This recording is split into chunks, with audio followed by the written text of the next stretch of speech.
let's learn how to do baseball stitch or American stitch, which looks just like this. It's actually a really good stitch. It actually looks the same on both sides where you do your knotting off.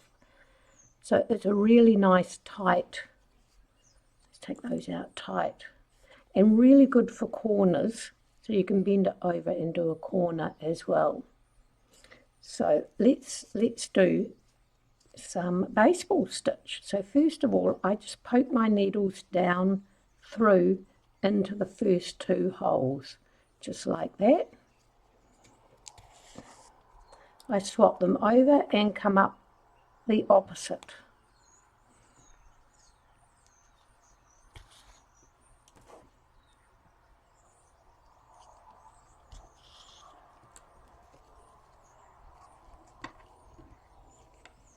Right, so always want to start, when you're doing the new stitch, you always want to start with the same side.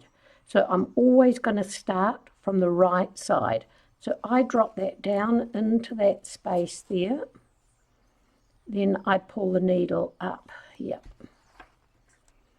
Then I take the left side and I put that down and pull that up and then poke it up there.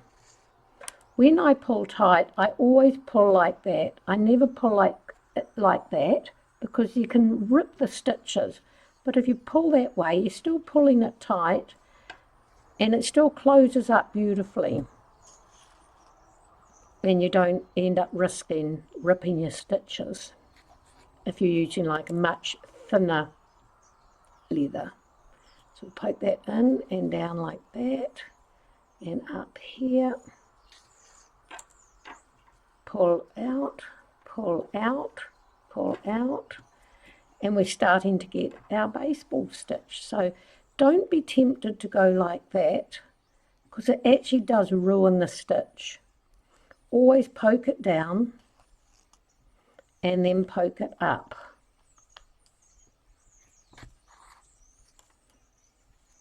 Poke it down and poke it up. And pull tight by pulling out. See how it is pulling tight? It is actually closing up beautifully. We do the right side and we go up. You can find the hole. Here we go. Down. And up. So find that hole and pull tight. Pull it outwards, pull it outwards, outwards, and see how tight it's coming. So you don't have to pull it close in that way and risk ripping your stitches. So down and up through that hole. Down and up through that hole and pull tight again each stitch, remembering always start with the same side. So I'm starting with the right, going to the left.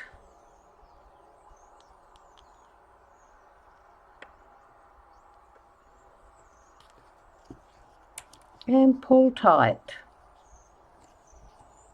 And we're getting a nice run going here. So down and up. Down and up. When I first started this, I was always tempted, and I did it a few times, just to bend it and poke it through. And my stitching was nowhere near as nice as doing it like this. So it is just a me thing saying that.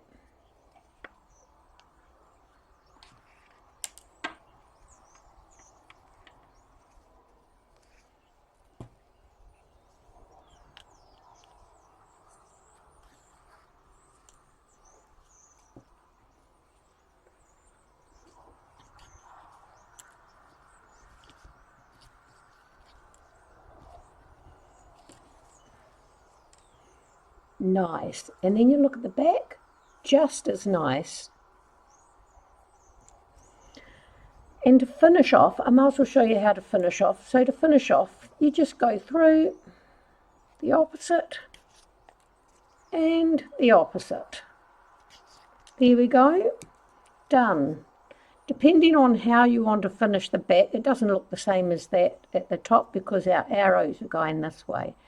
So if we came down that way, then it would be the arrow like that. That's how it always starts, just that's a start and finish. So you can either knot it or knot it on the back, depending on what look you want, or you can just cut them and burn them. But I always do a double through and pull,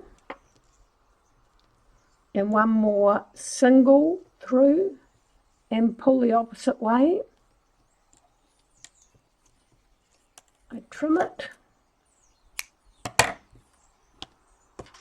and then I burn it. It's a bit long. You can see how long that is. We don't need it that long.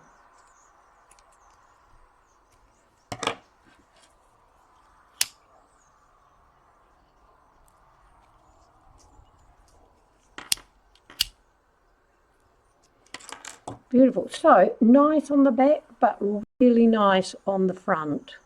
It is actually a really good stitch.